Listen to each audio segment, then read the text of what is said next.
I'm Dawn Montefusco, and this is Write Because It Matters. And today I have one of my favorite people who happens to live in Portland, near me, which is awesome. Her name is Devorah Spillman. And Devorah has been a master storyteller for over 30 years. Today she helps writers and entrepreneurs find clarity and confidence to tell their deep, authentic story and to get rid of any blocks holding them back. Her in-story group takes people on a journey to find their soul's calling and bring their story, mission, and message out to the world. Devorah has clients all over the world writing books and building businesses based on her deep and empowering process. Hi, Devorah. Hey, Dawn. That felt really good to read. So I'm going to just jump right in. Okay. And so how about you tell us how your business got started in terms of helping your clients get unstuck through the power of story? So it probably didn't start exactly with that. So I've been a storyteller for probably a little over 30 years, maybe even 40 years. And so I spent much of my career being a performer. And about 4 years ago, people began saying to me, "Oh, Devorah, I wish I could tell stories like you." And I remember a friend saying to me, I said, "You can tell stories." She said, "No, I'm terrible." And I said, "You know what, I'll show you how. Sit down and I'll lead you through a process." So I led her through this guided process, which I've later given the acronym STATE to. And What is it called? STATE. It's STATE. an acronym. And I'll go, STATE? right, and I'll go through that a little bit later. But I led her through this process that took her into an inner quiet place, helped her access her story from inside herself and bring it out. And it was so amazing to her that she said, "Can you do that for my nonprofit? And can you do that?" And people began asking me, and I did a little research and saw that really the idea of telling stories in business was a big idea. And so Wow. I started my company, Spillman Story Selling. Mm-hmm. But you know, when you start something and you're an entrepreneur, what happens is your soul tends to rise to the occasion, so to speak. And so it went deeper. And what I began to notice is when I took people into that deep place, what they got were very deep images, metaphors, and stories. And then sometimes what happened was they went so deep that they bumped into where they were blocked. And it led me into coaching, not just training. Like when I started, I really helped people in business find and tell stories to sell. Sell the presentations. Right, correct? and Like it really order. works. Yeah, gotcha, Right. gotcha. Right, I have a friend who made my website who wanted a multi-million-dollar contract because I taught him how to use metaphor. But I am really deep and spiritual, and I said I'm clear, focused, deep, and a little wacky. That's That's good. That's my people. right. So that being yourself has become a big part of what I do. That sense that you can go inside yourself and really integrate all the parts of yourself, find out what it is, find its expression, its voice, its story, its message and mission, and then you can bring it out and put it in a book or Sure. speaking or a business. On our website. Yeah. But when you do that deep work, what happens sometimes is you bump up against other stories that are not serving you. You know, the I do. stories that you tell yourself, we tell ourselves that are not working, those stories? The critic. Yes. Yeah. So what happened was my clients started bumping into that, and I through this deep process, I created another form of this process that it takes the stories that are locked down and releases them. Yes. So you can think of it, I'll use a good metaphor since I talked a lot about metaphor. You know, any sci-fi fans, I don't know if any of you are, but if you are, in Star Trek, you know, they would fly, you know, to this planet that's been, you know, abandoned for 50,000 years, but still had the defense system in operation.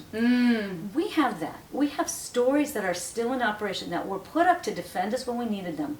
Right. But now we don't need them anymore. Right. And so Yes. you can actually release those. Yes.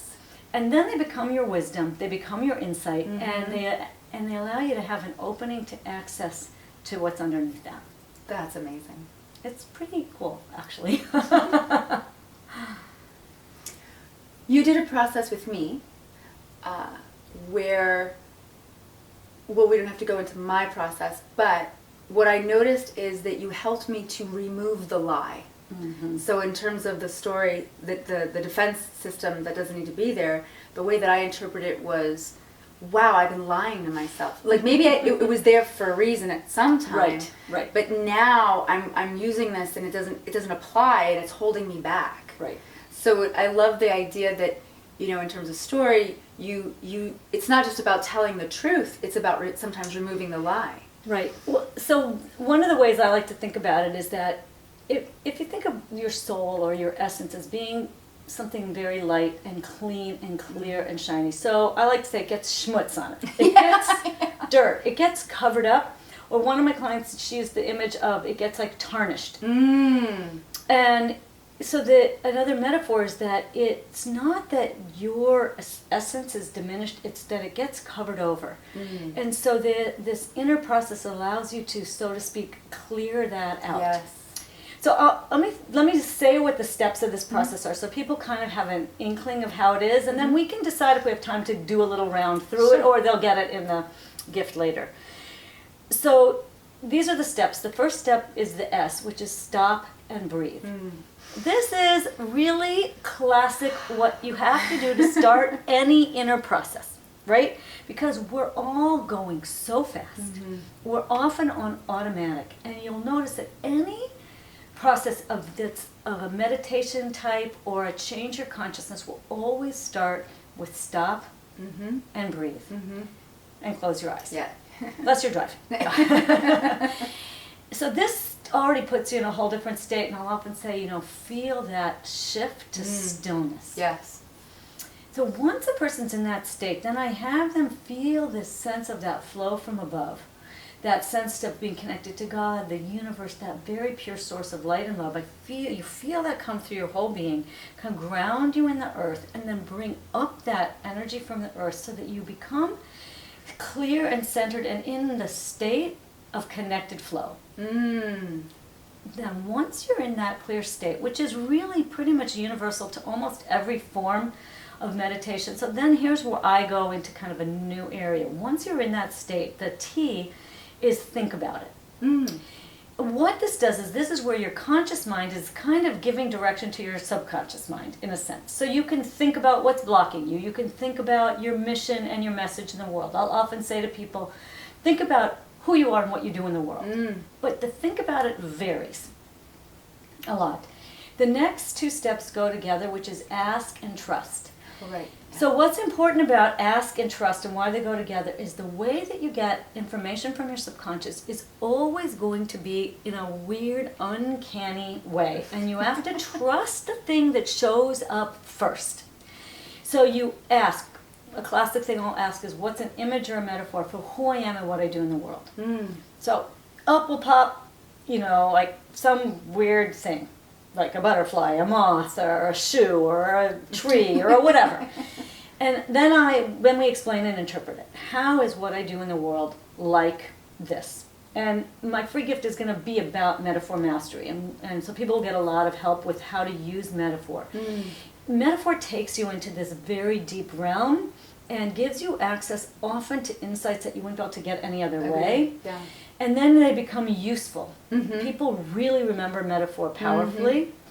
So, but then, okay, so here, I didn't really answer your question. If a person comes to me and they're upset, they're blocked, a story that's very painful comes up for them, what we do is I do a whole process where once we get to think about it, I have them think about the story and I have them imagine and visualize putting that story into a sphere of golden light. And to let that go. And then we visualize this kind of clearing light. So it's this kind of energy, imagery, clearing work that it works. Well, the imagination is very powerful. Whether it's... Right. Studies have shown that imagination is the way to go for much healing in today's world, that we haven't given it enough credit. And it's just now. I love that you said that. Yeah. This is sort of one of the next things, actually, that I really have a lot of interest and passion about, is to get people speaking about imagination. I wrote my undergraduate thesis on the importance of imagination and learning with young people. And there's something about exactly what you said, that when you give your imagination room, that it will show up with something extraordinary and it becomes real in a different kind of real. And that real has this tremendously transformative power, both for transforming how you feel in yourself and also how you communicate to somebody else. And I think it opens up worlds that are not accessible in any other way. Excellent. I want to talk a little bit more about imagination in terms of writing. Okay. So what I love that you help me with as a writer and as a person, but also when I'm having a writer's block, even if, people say, well, I'm writing nonfiction or memoir, and as a writing coach, when I'm working with them on their blocks, I say, well, tell me more, use your imagination. And then they think, well, am I lying? And we have to figure that out. For instance, if they were walking through the woods, and they just say, oh, I walked through the woods to get to the other side. I said, no, what happened when you were walking through the woods? Bring the reader into that walk through the woods. And then they usually go, wow, I forgot about that walk. And then another healing process is happening as they're writing about something that they stopped and they got a little deeper in. So how do you see your process, and I know you know this, helping writers move through these blocks? So I'll give you a great example of this because I have a client, she's been working with me now for almost like 2.5 years, and she came to me, a friend recommended me to her because she knew she had to write her life story, and she literally couldn't get it to come out of her. It's not that she couldn't remember it. It was so big and complicated and some of it so difficult that she couldn't find a starting point. Wow, yeah. So I said, it doesn't matter where you start. What you're going to do is I'm going to lead you through this state process, and whatever story comes up, write that one. Nice. You're going to forget about form. Yes. You're going to forget about what form it's going to be, what the end result is going to be, because while people, especially writers, when they worry about the end, they can't begin. It's true. And you can't edit while you write. So this process, what it does is it goes around your editor. It goes around your try-harder mind and allows your subconscious to just bring things up that you have no idea what you're going to get, what order you're going to get it in. And so we did everything from the real stories. She was seduced and abused by a priest as a young married woman. And it destroyed her marriage, it destroyed her life, and she put her whole life back together. And now she wants to write it and teach it and help other women to move forward. But she couldn't start. Wow. And now she's written volumes, tons about her. Now she's writing about her father, who was extraordinary. She's written a letter to the Pope, and she's opened up this whole world inside of her. And then she was also able to integrate things that happened in her life. So, for example, she moved, she got new carpet, and it was toxic. And when we went through that whole story, I said, this is a perfect metaphor for what happened to you. Wow. And it was. Yeah. And it was like another way for her to tell her story.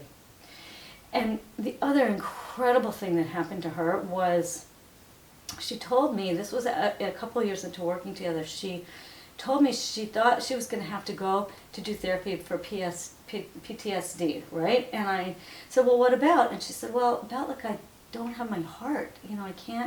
I don't feel like, she never remarried. And so we went in and we did that guided process where she released some stories, and I said, I think there's something still in you, go look. And she said, oh, it's a beautiful white heart. And I said, you got your heart back. Oh, wow. And it was this unbelievable moment for her. And she was completely changed. She didn't need to go into therapy after that. It just was this moment. She was just ready to integrate her heart back. She went in, and I record all my stuff. She went in and she transcribed it word for word. It was so significant of a shift for her.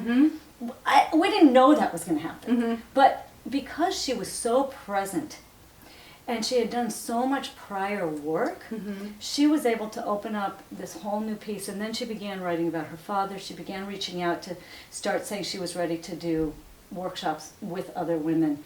And she had basically been in hiding. Wow, yeah. So not only Yeah. did she find her story, she found her voice, she found her Wow. courage. That's amazing. It was amazing. That's amazing. Yeah.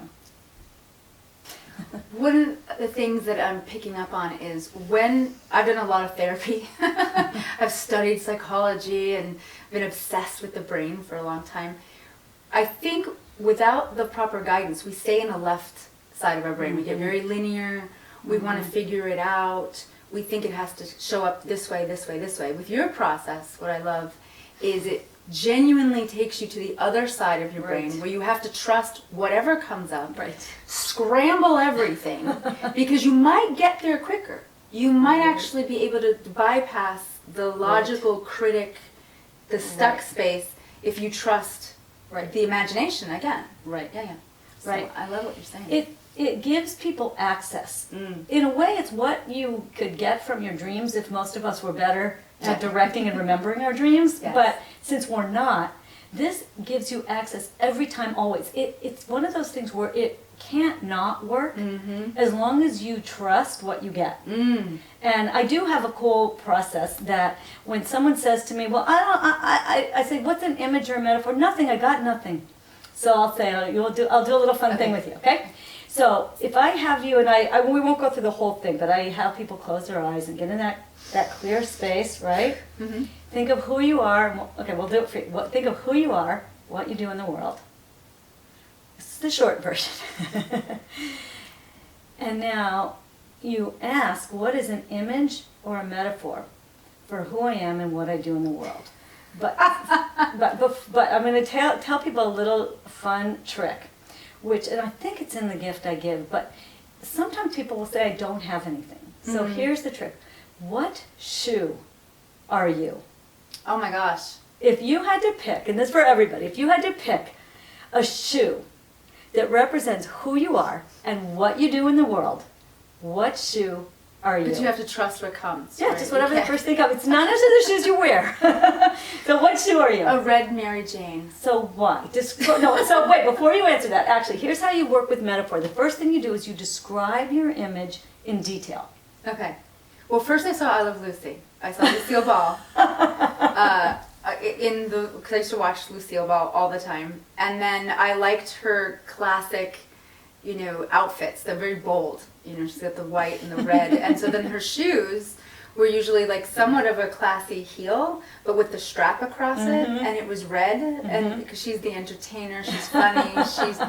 I don't know, I grew up with watching Lucille Ball, and that just popped in my head. Right, so then if I was working with you longer, we would go more into how is that a metaphor also for the way you are and the work you do and the difference you make. But let's just help people with the shoe a little bit. So just describe that shoe. What does it look like? Leather, it's shiny, it's very polished, it's comfortable.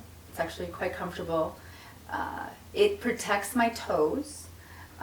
It's soft on the bottom, so it's got that nice little, it doesn't hurt. There's nothing that hurts about it, but it looks sexy anyway, that kind of thing. And so how is that like what you do in the world? Well, I do try to have people, I used to joke, I have people just try to very much enjoy the world in a comfortable way where they feel authentic. Right. And I think everybody feels a little sexy when they're feeling good about themselves. So that's right. And so you could then take it farther and say more. But what it does is it begins to pull out a quality of things that maybe someone wouldn't think of putting together, which is kind of what's unique about you. It's like it's comfortable, but it's shiny, it's bright, it's sexy, it's comfortable, you can it's dance, practical. you can move around, you can show up. It's holding you, Lucille Ball, who's like awesome and wild and funny and amazing. So you can take this thing with the shoe, because often what will happen is someone will not have exercise, so to speak, their metaphor muscles. Right.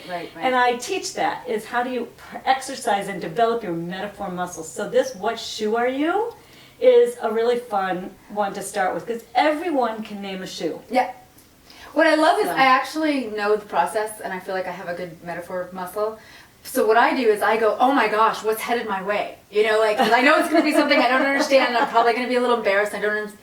And then I get it, and then my curiosity is like, really? Right. So what is that? And usually it fits. you know, and it kind of, the shoe fits, and it kind of, but it actually calms me down, because I think, oh, that's true, that's right. Right. I know more than me, you know, like, because if I were to linearly Right. have told you who I think I'm representing, or what I want to represent, or who represents me, I'd have sat there and churned through it, Right. and maybe got it right, maybe just said it because I Right. should say it. Right. You know? It allows you, this work with image and story and metaphor allows you access to this creative thinking, and often gives people insights they wouldn't have had otherwise. Yes. And then images, metaphors, and stories contain a lot of information that people will remember and you can give over in a short amount of time. So they're very powerful in presentations, in selling, and speaking, you know, and of course always in writing. This is a question that I often get asked, so I Okay. love to ask you. Any advice for people writing a book and wanting to tell their personal story, but they're worried no one will care, or that their story just doesn't matter? So the thing about stories in like business or in the area of inspiration and influence is you do have to know what's the message of your story. Like, why are you telling it? So when I work with people, though, we'll go in the opposite direction. So you notice in my process, I have them first think about what's your message. Like, what's your meaning, your message? What do you, in the think about it, that's your content. So then when you get a story, we connect the dots. How does this story relate to this content? So there is no such thing as a not good enough story or a too intense story, but there is such thing as an irrelevant story. So you do have to know why. You have to make the connection, and it just takes a little bit of practice, support, work to be able to pull out the message of your story. Because when you get why you're telling it, people will want to hear it. You have to know who are you telling your story to and why. It has to be about them in a way. About the audience. Yes. I always say that going into the private world, the deeper you go into some of the details in the private world, the more vulnerable you are, the more universal it becomes. It's an odd thing. You actually start to connect. And it matters. It's 7.5 billion people in the world, and why tell a story twice? Why, not twice, but people will often say, well, my story has been kind of told before. But I say, but not by you. Right. And the thing is, when you get in touch with your own story, it's very powerful. I did an interview series a number of years back it was just called The Power of Story, and it was really the story of your story. I asked people to tell the story of what happened when they began telling their deep, hard story. Wow. Because many people would begin businesses, especially a number of years ago, and they felt they couldn't tell these weird, hard sickness, disaster, crazy stories because they wouldn't look good. But as the culture has changed, they became able to tell those stories, and almost every single one said, my business exploded. Yes. My life changed, because the authenticity and the power of that story has driven them so much to what they do in the world that when they weren't telling it, a piece of them was shut off. Right. You know, like my client who I said had been abused by a priest, like she knew she had to bring that out in the world, but it takes a chunk of work to figure out how. Right. Like, people will say to me, but no one wants to hear my sob story. And I'll say, you know what? You're right. They don't. If it's your sob story, you can't tell it.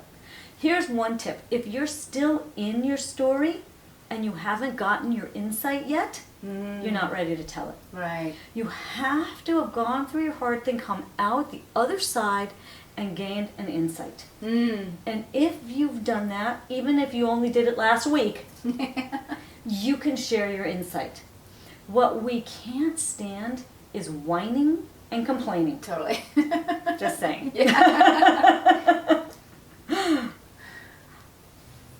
So, Devorah, I have a question, because I have found myself so blocked that I was, you know, almost just in kind of numb and in shock by the chaos in my life, or the story I was telling myself that I was trying to get out of. even writing, maybe had to put it down because it was, there's this, I don't know how to describe it. It's like a chaotic stuckness that you actually know how to calm a person when they're in that I do. I discovered this through my own feelings of chaos. I woke up one night, not too long ago, feeling bad. Like, I was like, everything was bothering me. And I sat down and I kind of meditated. I went, what's bothering me? And I went, oh, I'm in the goo. I'll explain. I had listened to someone a number of years back use the metaphor of the caterpillar to the butterfly this way. She said, when the caterpillar makes its cocoon and chrysalis, it literally turns to goo in there. It's not like the caterpillar stays caterpillar and gets some wings on it. Wow. The whole thing turns to this goo, and then it rebuilds itself into a caterpillar. That's crazy. What I realized is that Butterfly this rebuilds itself into the butterfly. yes, not another caterpillar. Rebuilds itself into the butterfly. So you go from the caterpillar to the goo to the butterfly. It's a classic image of the metaphor of the metamorphosis, right? So then I had a client who was a fitness coach, and she said, I'm having a problem where my clients are quitting in the middle. And she described to me for some reason that she was remodeling her office, and I said, you need to use that. I said, when you remodel, you have a vision, and then you realize you want to remodel. So you have a vision of where you're going to go. So you decide to remodel. So then you take down walls, and you break things down to build new things, and it's a complete mess. So then you go, oh my gosh, this is horrible, it's such a mess, I'm going to just quit? Oh. No, that would be like really stupid. Like in a remodel, like you get that quitting because it's messy is really stupid. Yes. So I said, tell your clients this metaphor, because when they are working on their growth, their fitness, their weight, they're going to hit this period of chaos where they want to quit. But it's like a remodel. Then I use the refrigerator, the sticky goo, the sticky, stinky mess. You clean out your fridge. It's all full of containers. And if you're not perfect about cleaning it out regularly, sometimes when you take those lids off, they stink. Yeah. And it's like, oh yuck, it stinks, I'll just go away. No. No, you got to clean it out, and then you come, and then you have this open, clear space.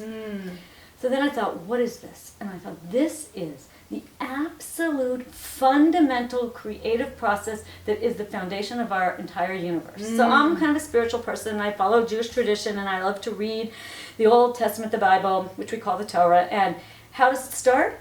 In the beginning, God created the heavens and the earth. And what was the first thing? There's his vision, right? The heavens and the earth, that's the vision. And it was chaos. Yeah. Literally, that's the first thing there is. God creates all this big and beautiful vision, and it's chaos.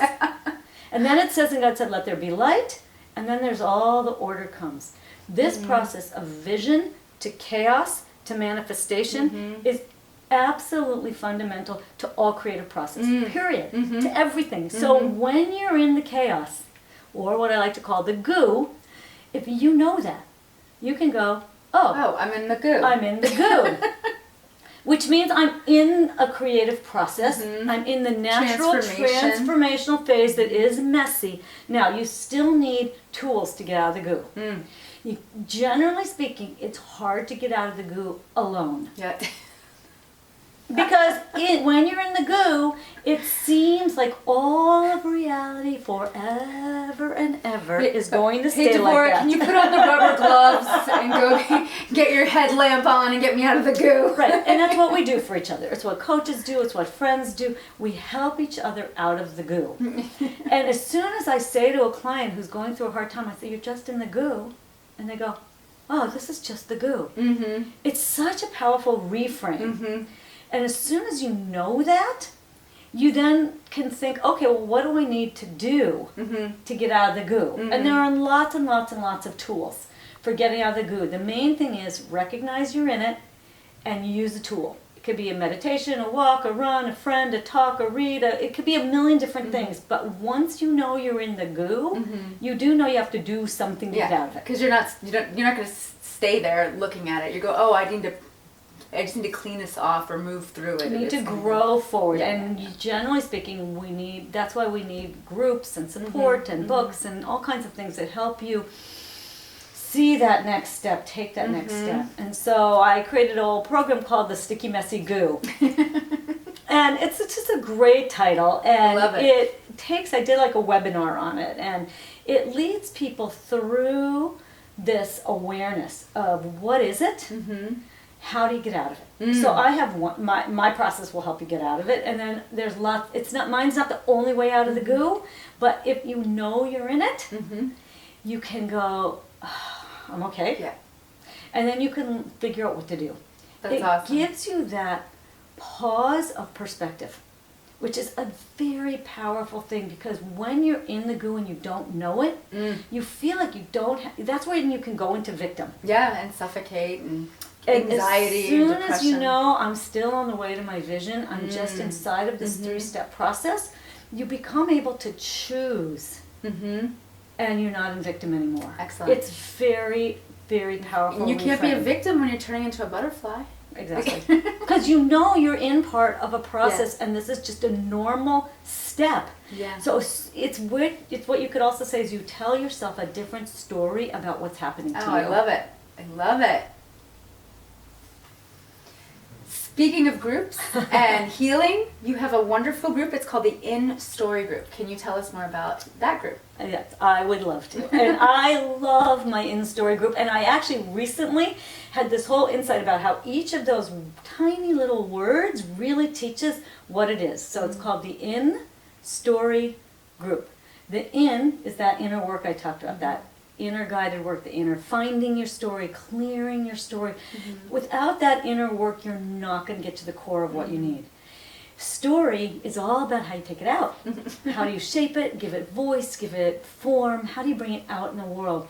And group is because we can't do it alone. Humans simply don't do cool, awesome, amazing, big deal things all alone. We have to pick each other up, kick ourselves in the rear a little bit, help each other. Get out of the goo. Groups really help you do that. And so my in-story group, that's what we do.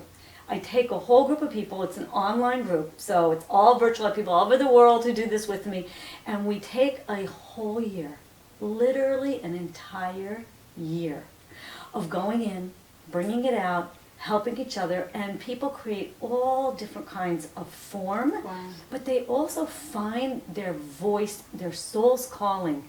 A lot of people are coming to me these days with this sense that their soul is calling them to something more, something deeper, something bigger, and they need to get it out in the world. Definitely. This group will help you get clear, get unstuck, and get your story out in the world. And it's a very creative, very healing, very soul-nourishing process. And I find that when people go through this, they feel like, okay, I feel more like I'm actually living my purpose. It's just an incredible thing. And I tell people also, if this is being asked of you, it's not going to go away. Right. Don't wait till you get hit up the side of the head by a 2x4. Yes. Like, follow your soul's calling as soon as you feel that inkling. Yes. Because it will nourish you and inspire you and make a difference in the world. That's awesome. There's a quote, and I'm not going to say it quite right, by Denzel Washington, but he says, the fact that you have a dream or you have a passion and know that there's a purpose means that it's waiting for you to make it come true. That it's already in formulation. Right. But oftentimes we need help and guidance to get it out. To get it out. That's exactly. awesome. Yeah. Yeah. And you have a wonderful free gift that I'm really excited about personally. And let us know all about it. And by the way, everyone, it will be linked at the bottom of this page. You'll get all the links and you'll know how to contact Devorah, and everything's there. But she's going to tell us about it right now. Okay, so I did a training a year or so back called Metaphor Mastery. It was a 3-hour live training.